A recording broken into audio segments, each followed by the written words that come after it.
nose, said Anna. The only person in our house with a bent nose is Bertha the maid, and hers only got like that because she broke it falling off a tram. Elspeth was getting annoyed. Well then, she said, if you look the same as everyone else, and you don't go to a special church, how do you know you are Jewish? How can you be sure? There was a pause. I suppose, said Anna, I suppose it's because my mother and father are Jews, and I suppose their mothers and fathers were too. I never thought much about it until Papa started talking about it last week. Well, I think it's silly, said Elspeth. It's silly about Adolf Hitler and people being Jews and everything. She started to run, and Anna followed her. They did not stop until they reached the paper shop.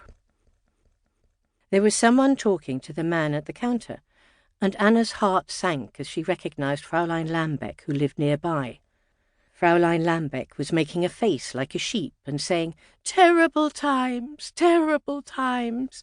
Each time she said, "Terrible times," she shook her head and her earrings wobbled. The paper shop man said, 1931 was bad enough. 1932 was worse. But mark my words, 1933 will be worst of all. Then he saw Anna and Elspeth and said, "What can I do for you, my dears?" Anna was just going to tell him that she wanted to buy some crayons when Fraulein Lambeck spied her. "It's little Anna," cried Fraulein Lambeck. "How are you, little Anna? And how is your dear father? Such a wonderful man. I read every word he writes. I've got all his books, and I always listen to him on the radio. But he hasn't written anything in the paper this week. I do hope he's quite well. Perhaps he's lecturing somewhere. Oh, we do need him in these terrible, terrible times." Anna waited until Fraulein Lambeck had finished. Then she said, "He's got flu." This provoked another outburst. You would have thought that Fraulein Lambeck's nearest and dearest were lying at death's door.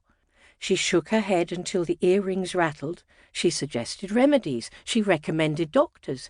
She would not stop talking until Anna had promised to give her father Fraulein Lambeck's best wishes for a speedy recovery. And then she turned back in the doorway and said, "Don't say best wishes from Fraulein Lambeck, little Anna. Just say from an admirer," before she finally swept out. Anna bought her crayons quickly. Then she and Elspeth stood together in the cold wind outside the paper shop. This was where their ways normally parted, but Elspeth lingered. There was something she had wanted to ask Anna for a long time, and it seemed a good moment. "Anna," said Elspeth, "is it nice having a famous father?" "Not when you meet someone like Fraulein Lambeck," said Anna, absent-mindedly setting off for home, while Elspeth equally absent-mindedly followed her. "No, but apart from Fraulein Lambeck, I think it's quite nice. For one thing, Papa works at home, so we see quite a lot of him. And sometimes we get free theatre tickets. And once we were interviewed by a newspaper and they asked us what books we liked, and my brother said Zane Grey, and the next day someone sent him a whole set as a present." "I wish my father was famous," said Elspeth.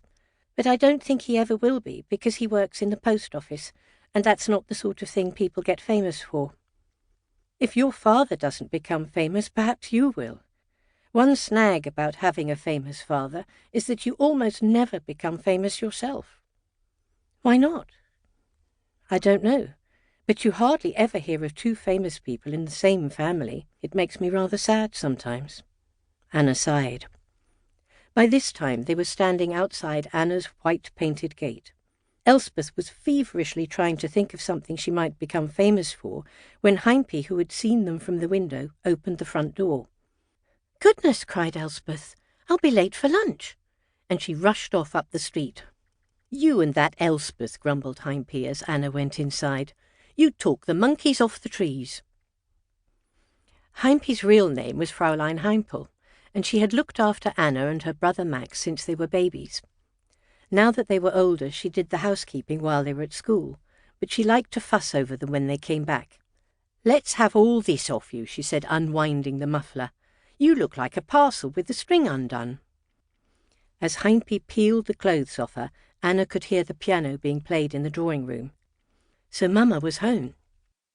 "Are you sure your feet aren't wet?" said Heimpie. "Then go quickly and wash your hands."